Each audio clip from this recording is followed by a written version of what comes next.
I've been delivering training for organisations for about 6 years now, and there have been experiences where delegates have turned up to the training and they haven't necessarily fully prepared for the training course.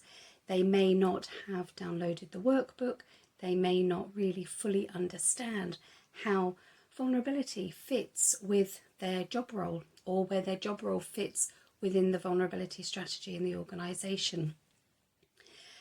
I have been starting to think about this in a lot more detail, and I'm starting to put together some tools and some resources to help prepare delegates for training, making sure that they fully understand what we're going to be covering in the training courses, how it fits with their job role, how it fits with the conversations that they may be having with customers, helping them to understand that they can make a difference and they can influence the outcome for the customers that they are engaging with.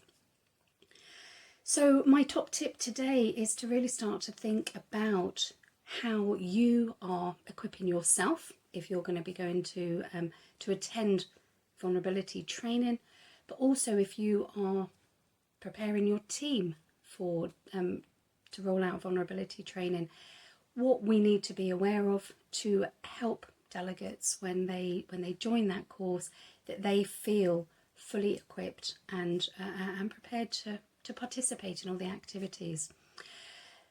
The most important thing is they really understand what difference they can make with their customer conversations.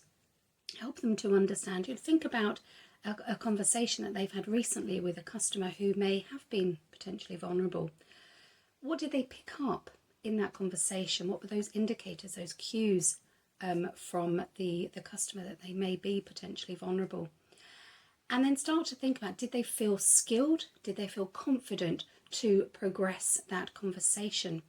And if they didn't, what skills do they need? Is it listening skills, empathy skills? Is it knowing where to signpost that customer, what to do internally to be able to support? But also it's thinking about the confidence.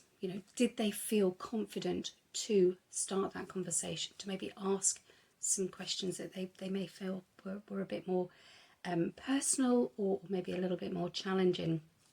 So get them thinking about their skills, their confidence, and what they want to learn in the training to help them to be able to manage those conversations.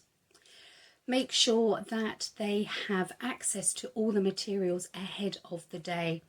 The amount of times that I have rolled in virtually to deliver the training, and not everybody has the workbook to hand and all the resources. So check in with them a few days before.